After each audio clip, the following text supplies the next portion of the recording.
Halo, selamat pagi adik-adik. Selamat pagi. Waduh, Lose dengan suaranya masih kurang lemes nih. Sekali lagi ya, selamat pagi adik-adik. Selamat pagi. Luar biasa ya. Gimana kabar kalian adik-adik? Ya, Lose sangat berharap kalian selalu dalam keadaan sehat-sehat aja. Ya Lose Michael ya, walaupun di rumah udah lama banget. Berapa bulan sih Lose Michael? Waduh, kayaknya udah hampir 3 bulan lebih deh ya. 3 bulan bukan waktu yang sedikit loh adik-adik. Tapi nggak apa-apa, kita harus tetap semangat memuji nama Tuhan. Betul, karena Tuhan selalu beserta kita di masa-masa seperti ini. Karena itu mari kita angkat dengan mengatakan Yesus besertaku. Ayo semuanya bangkit berdiri. Ayo bangkit berdiri semuanya. Kita mau memuji Tuhan sebagai bentuk ucapan syukur kita. Tuhan sudah menyertai kita. Oke? Udah kidaki.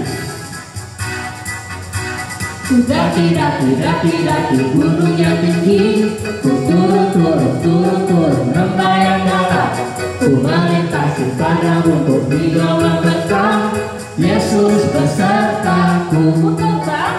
Ku terbang luar angkasa, ku salam dalam samudra, ku dayung perahu di sungai. Yesus beserta Di atas, di kanan kau ada, di kiri kau ada, di atas dan di bawah kau ada.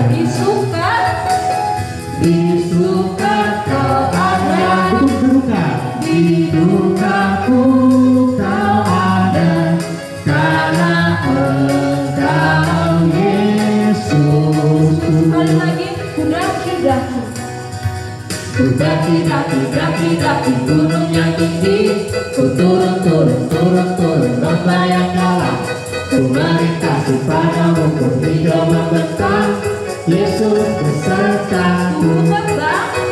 Ku terbang luar angkasa, ku salam dalam samudra, ku dayung perahu di sungai.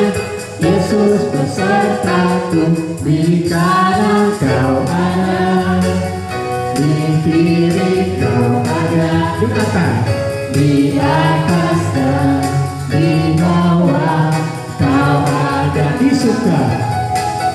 Di suka kau ada, di duka pun kau ada, karena Engkau Yesus.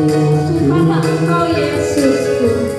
Karena Engkau Yesusku. Tuhan Yesus.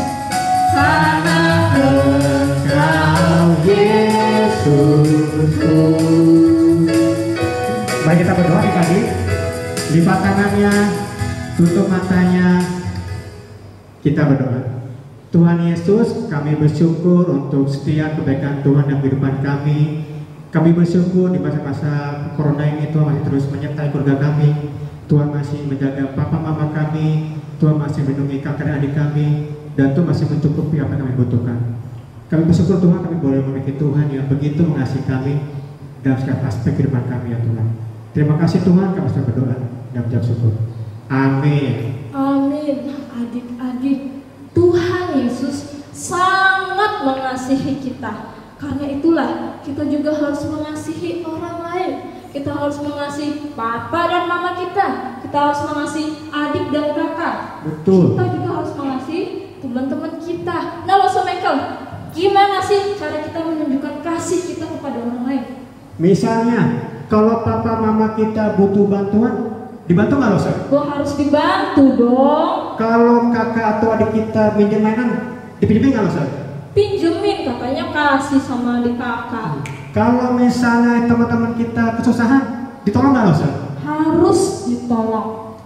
Nah, adik-adik, karena kita tahu bahwa Tuhan mengasihi kita dan Tuhan sudah mengajak kita untuk mengasihi orang lain, karena itu kita akan puji mengatakan Yesus pokok. Ya, Yesus pokok.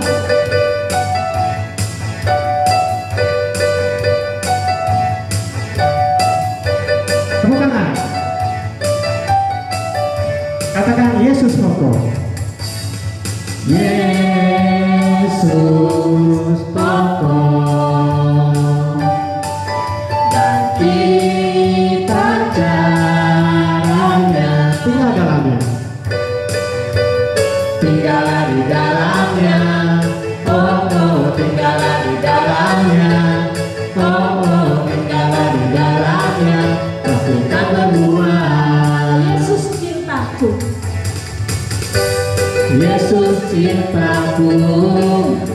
ku cinta kau.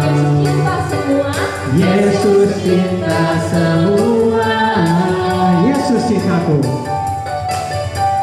Yesus cintaku. Ku cinta kau. Tinggallah di dalamnya. Oh, oh, tinggallah di dalamnya. Oh, oh, tinggallah di dalamnya. Pasti kau berbuah. Sekali lagi, Yesus pokok. Yesus pokok. Yesus pokok. Dan kita caranya. Tinggallah di dalamnya. Tinggallah di dalamnya. Oh, oh, tinggallah di dalamnya. Oh, oh, tinggallah di dalamnya. Pasti kau berbuah. Yesus cinta padaku. Yesus cintaku, ku cinta kau. Yesus cinta semua. Yesus cintaku, ku cinta kau. Tinggallah di dalamnya. Oh, oh, tinggallah di dalamnya. Oh, oh, tinggallah di dalamnya. Pasti kau berbuah. Oke adik-adik, saat ini kita akan memberikan persembahan kita. Nah adik-adik, kalau kalian masih menyimpan amplop persembahan kalian, uang kalian boleh dimasukkan ke dalam amplop tersebut. Tapi kalau misalnya kalian mau transfer, kalian boleh ngetok papa mama kalian untuk boleh transfer ke rekening-rekening GK yang ada. Dan juga boleh kalian scan QR code yang ada di sebelah sini untuk memberikan persembahan kita. Ya. Tuh, ingat ya, persembahannya itu buat Tuhan. Jangan dipakai jajan ya. Betul. Kalau sudah dikasih, dimasukin ke amplop, titipin deh ke mama papa biar nggak dijajanin. Oke? Oke. Baik adik-adik, saat ini kita akan memberikan cerita firman Tuhan. Mari kita siapkan hati kita. Kita akan punya yang mengatakan firman Tuhan ada di hatiku. Kita bangkit berdiri ya. Makanya itu jadi seperti gerakan. Oke? Firman Tuhan ada. Firman Tuhan. Firman Tuhan ada di hatiku, ada di langkahku, ada di hidupku, dan terus bertumbuh sirami jiwaku. Berbuah, berbuah besar, berbuah, berbuah lebih besar, berbuah, berbuah, berbuah, berbuah. Sekali lagi langsung firman Tuhan ada di hatiku. Firman Tuhan ada di hatiku, ada di langkahku, ada di hidupku, dan terus bertumbuh sirami jiwaku. Berbuah, berbuah, berbuah, berbuah, berbuah, berbuah, berbuah, berbuah. Berbuah, berbuah dari kecil. Berbuah, berbuah, berbuah, berbuah, berbuah, berbuah, berbuah, berbuah. Oke adik-adik, silakan duduk. Kita akan mendengarkan firman Tuhan. Selamat pagi adik-adik. Apa kabarnya kalian semua? Nah, Lause sangat berharap adik-adik di rumah dalam keadaan yang sehat dan selalu bahagia. Nah, adik-adik sekalian, Lause pengen tanya nih, kalian pernah nggak sih ngalamin nggak punya uang? Ada yang pernah? Pastinya adik-adik sekalian pernah ngalamin yang nggak punya uang. Apalagi sekarang nih, sekarang lagi ada si virus corona ini, maka pasti kita nggak punya uang buat jajan ya, karena kita nggak harus ke sekolah dulu. Nah adik-adik sekalian, karena si virus corona ini banyak orang sekarang mengalami kesusahan. Kenapa? Karena ada banyak orang yang sekarang nggak bisa kerja lagi. Mereka harus kerja dari rumah, atau juga ada juga yang mereka itu harus di PHK. Jadi mereka nggak bisa dapetin uang lagi. Adik-adik sekalian, bukan hanya itu kesusahan yang sedang dialami orang-orang saat ini. Ada juga orang-orang yang mengalami kesusahan, yaitu mereka nggak bisa makan, mereka nggak bisa tidur dengan enak. Banyak tuh ya di luar sana, mereka harus tidur di jalanan. Bahkan sekarang ada orang-orang yang harus tidurnya di rumah sakit. karena mereka mengalami sakit. Nah, adik-adik sekalian, cerita yang akan lo ceritakan ini juga berkaitan dengan seseorang yang mengalami kesusahan. Apa kesusahannya? Jadi si ibu ini dia tuh mengalami kesusahan, dia nggak punya uang sama sekali. Jadi dia butuh uang. Tapi uangnya itu bukan untuk belanja makanan. Uangnya itu bukan untuk belanja baju, bukan. Uangnya itu untuk sesuatu yang sangat penting. Mau tahu ceritanya? Kita berdoa dulu ya. Yuk, lipat tangannya, kita berdoa. Tuhan, kami siap untuk mendengarkan firman Tuhan. Tuhan, tolong kami supaya kami boleh mendengarkan dengan fokus, dan biarlah firman Tuhan yang akan kami dengar ini boleh menjadi firman yang menguatkan kami, menjadi firman yang mengubahkan hidup kami. Terima kasih Tuhan, di dalam nama Tuhan Yesus kami berdoa dan mengucap syukur. Amin. Nah, adik-adik sekalian, sebelumnya Losa mau tanya lagi nih. Ada yang tahu apa sebutan bagi seorang ibu yang sudah tidak memiliki suami? Janda. Ya, betul banget. Seorang ibu yang sudah nggak punya suami itu disebut janda. Nah, si ibu ini, adik-adik sekalian, dia itu nggak punya suami bukan karena bercerai, tapi karena suaminya itu meninggal. Nah, suaminya ini dulu adalah seorang pelayan Tuhan.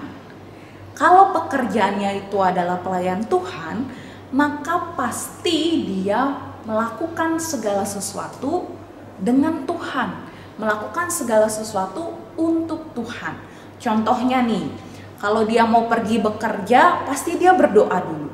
Kalau dia sudah di tempat kerja, dia melakukan pekerjaannya, pasti dia melakukannya dengan memuji nama Tuhan, dengan bersukacita. Karena apa? Karena dia hidupnya takut akan Tuhan.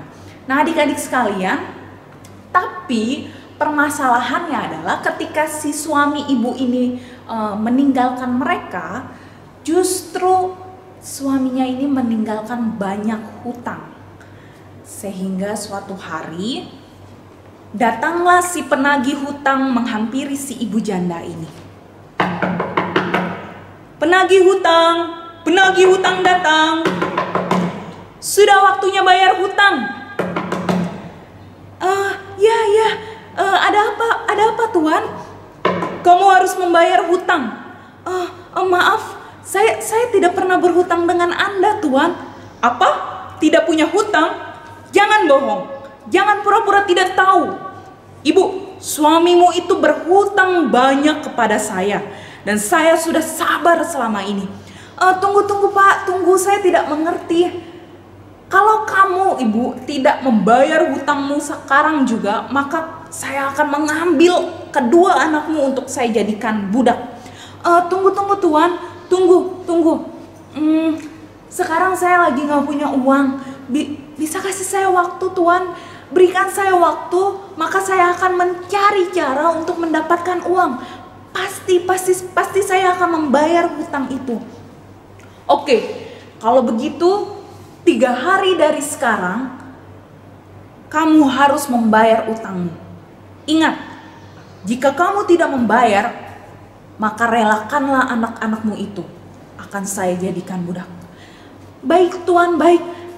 Saya akan cari cara. Saya pasti akan membayar hutang suami saya.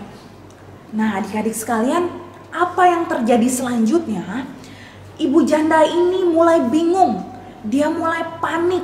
Dia mulai takut dia nggak bisa bayar hutang, sehingga anaknya ini akan dijadikan budak. Tapi dia tahu adik-adik, dia nggak punya uang sama sekali. Akhirnya ibu janda ini memanggil kedua anak-anaknya. Anak-anak, ayo cepat masuk. Anak-anak, tadi penagih hutang datang. Tapi permasalahannya kita nggak punya uang. Kita nggak punya apa-apa untuk bayar utang. Bagaimana ini? Kalian juga nggak punya apa-apa. Oke.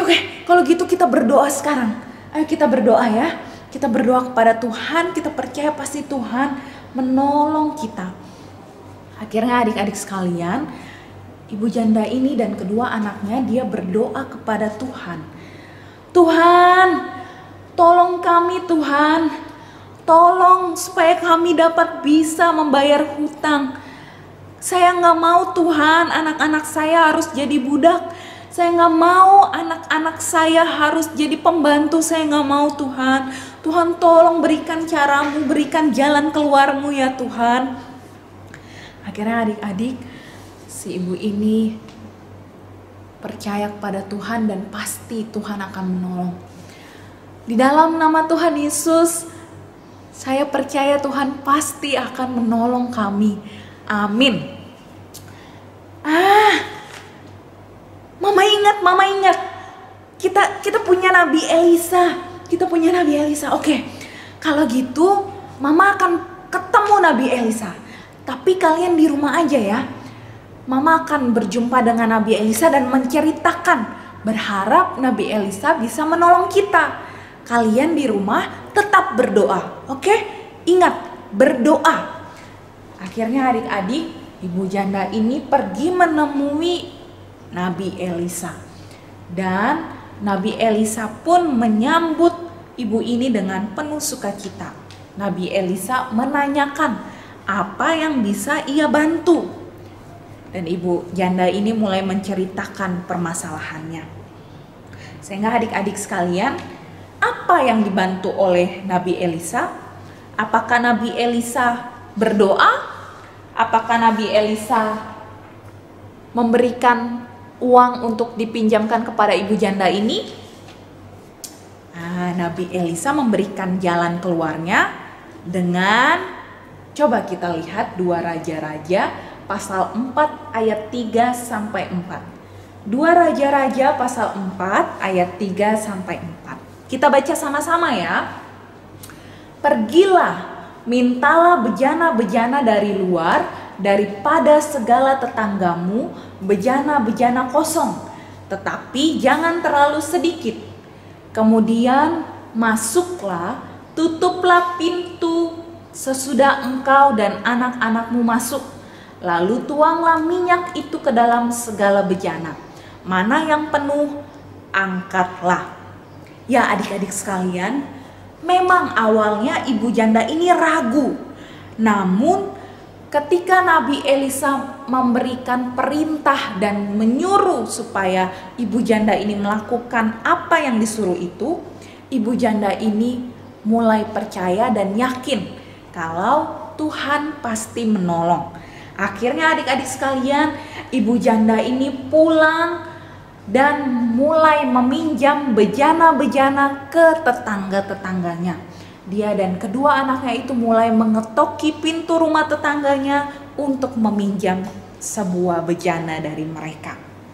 Akhirnya adik-adik sekalian, ketika semua bejana itu terkumpul, mulai dari yang ukurannya kecil sampai ukurannya yang besar, ibu janda ini dan kedua anaknya menutup pintu rumah mereka dan mulai menuangkan minyak itu ke dalam bejana-bejana tersebut.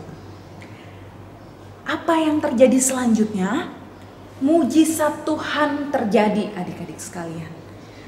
Ayat 5-7 dalam 2 Raja-Raja 4 menjelaskan bagaimana setiap bejana itu terisi sampai penuh oleh minyak itu. Dan bahkan minyak itu berhenti mengalir sampai di bejana yang terakhir. Singkat cerita adik-adik sekalian, ibu janda ini menjual minyak tersebut dan uang yang dihasilkan itu dibayar kepada penagih hutang. Bahkan Alkitab dengan jelas menyatakan kalau uang yang didapat itu lebih dari cukup. Sehingga akhirnya ibu janda ini dan kedua anaknya dapat membayar hutang, bahkan mereka dapat menikmati uang itu dengan membeli makanan. Mereka bisa makan enak. Nah adik-adik sekalian, dari kisah ini kita bisa melihat bagaimana pertolongan Tuhan terhadap ibu janda ini. Tuhan melakukan mujizatnya. Mujizat Tuhan dinyatakan lewat minyak yang tercurah mengisi dan memenuhi bejana-bejana tersebut. Kemudian adik-adik, apa yang kita pelajari selanjutnya dari kisah ini? Yaitu percaya dan taat. Ibu janda ini percaya dan taat terhadap perkataan Nabi Elisa. Kita bisa melihat Tuhan memakai Nabi Elisa untuk menolong ibu janda ini. Dan ibu janda ini percaya apa yang dikatakan Nabi Elisa dan taat melakukannya. Jadi adik-adik sekalian, kita juga harus memiliki sikap yang taat dan percaya pada firman Tuhan. Bukan hanya itu, kita juga harus punya sikap yang percaya kepada lause-lause sekolah minggu. Sikap yang percaya dan taat kepada siapa lagi? Kepada papa dan mama. Yang terutama lagi adalah kepada firman Tuhan yang kita baca. Taat berarti melakukan apa yang dikatakan oleh orang tua, melakukan apa yang dikatakan oleh guru sekolah minggu, dan terlebih lagi melakukan apa yang dikatakan oleh firman Tuhan. Kemudian yang terakhir adik-adik sekalian, kita belajar untuk peduli kepada sesama, peduli kepada orang lain. Dari kisah ini kita bisa lihat bagaimana tetangga-tetangganya si ibu janda ini menolong ibu janda ini dengan apa? Dengan memberikan bejana-bejananya kepada ibu janda ini. Dari situ kita lihat bahwa ada sikap peduli yang ditunjukkan oleh tetangga dan juga ditunjukkan oleh Nabi Elisa. Ayat hafalannya hari ini adalah 1 Petrus pasal 5 ayat 7. Serahkanlah segala kekhawatiranmu kepadanya sebab ia yang memelihara kamu. Ingat ya, dihafalkan 1 Petrus pasal 5 ayat 7. Serahkanlah segala kekhawatiranmu kepadanya sebab ia yang memelihara kamu. Adik-adik sekalian, kita akan masuk ke kelas aktivitas. Di kelas aktivitas pagi ini kita akan membuat tangan, oke? Kita akan membuat tangan. Nah, untuk adik-adik yang belum bisa menulis, maka kalian cukup mewarnai saja. Kalau misalkan kalian sudah bisa menulis, maka kita akan buat versi yang lain, yaitu tangannya bentuk berdoa dan bisa dibuka. Nah, di dalam sini adik-adik sekalian silakan menuliskan doa kalian. Seperti yang sudah kita pelajari tadi dari firman Tuhan, kita tahu bahwa Tuhan menolong ibu janda ini. Tuhan menyediakan dan Tuhan mencukupkan apa yang diperlukan ibu janda ini. Lewat apa? Lewat Nabi Elisa. Nabi Elisa menyuruh ibu janda ini untuk meminjam bejana kepada tetangga-tetangganya. Nah, adik-adik, kalau zaman dulu itu bejananya tuh seperti ini nih. Kalau zaman sekarang itu ya seperti tempat air yang disimpan di rumah kita masing-masing ya. Nah, poin yang tadi kita pelajari adalah mujizat Tuhan terjadi bagi orang yang percaya dan taat. Nah, kalau kasih contoh mujizat Tuhan yang terjadi itu, misalkan seperti ini adik-adik. Misalkan ini adalah buli-buli minyak yang dimiliki si ibu janda itu. Buli-buli minyak yang dia punya itu minyaknya sedikit adik-adik. Tapi dari minyak yang sedikit ini, minyak sedikit ini bisa berlimpah, bisa menjadi banyak ketika ibu janda ini menuangkan minyak itu ke bejana-bejana yang dia pinjamkan dari tetangga-tetangganya. Nah, adik-adik, sampai minyak itu memenuhi bejana-bejana tersebut. Itulah mujizat yang terjadi pada saat Tuhan menolong ibu janda ini dan kedua anaknya. Nah, lalu apa kaitannya dengan aktivitas yang kita lakukan lewat tangan ini? Adik-adik sekalian, dengan tangan kita bisa menolong mereka yang sedang kesusahan karena virus corona. Contohnya apa? Dengan tangan kita, kita percaya Tuhan memakai kita untuk mendoakan orang-orang yang sedang sakit, mendoakan bangsa dan negara kita, mendoakan papa mama kita yang sedang kesulitan pekerjaannya. Lalu apalagi? Dengan tangan kita, kita juga bisa memberi makanan kepada sesama kita. Dengan tangan kita, kita juga bisa memberi uang yang kita punya, atau mungkin uang yang papa mama kita punya kepada orang-orang yang membutuhkan. Semuanya itu melalui tangan yang Tuhan berikan kepada kita. Dan tentunya tetap mengingat bahwa Tuhan memakai tangan kita untuk menolong mereka, untuk mengajarkan kita memiliki rasa peduli kepada sesama, kepada orang lain.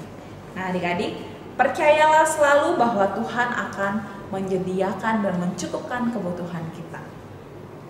Bahan-bahan yang diperlukan adalah kertas warna putih, lalu pensil, penghapus, spidol jika diperlukan, lalu yang paling penting adalah gunting dan pensil warna.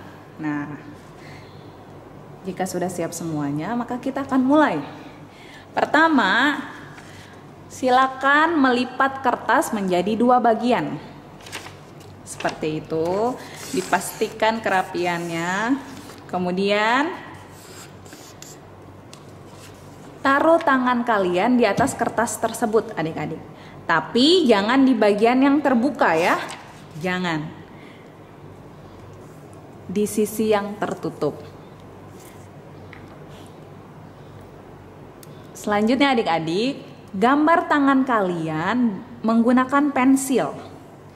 Kalian gambar sesuai dengan jari tangan kalian.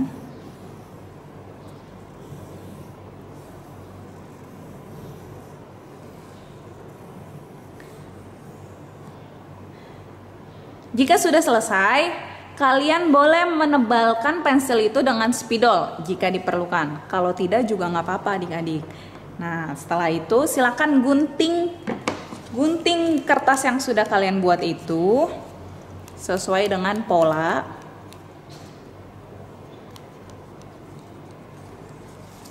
Nah, kalau sudah selesai, jadinya akan seperti ini.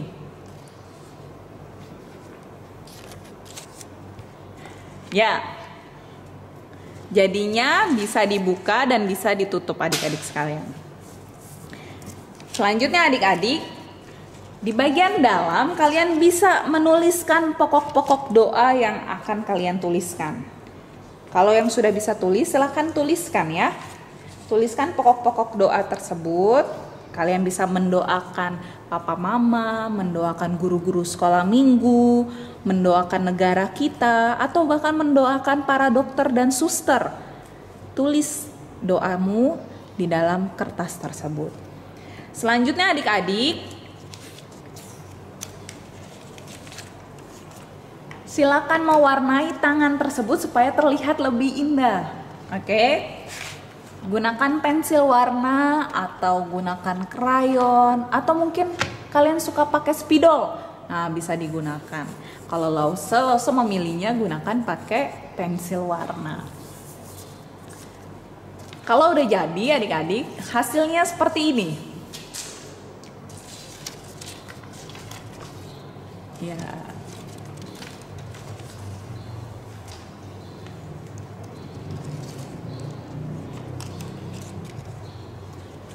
Nah, dengan aktivitas ini, ingatlah selalu bahwa dengan tangan kita bisa membantu sesama kita. Dengan tangan kita bisa percaya kepada Tuhan dengan memberi mereka makanan dan uang yang memerlukan makanan dan uang. Kemudian dengan tangan kita juga bisa mendoakan orang-orang yang kita kasihi. Sekian aktivitas kita pada hari ini.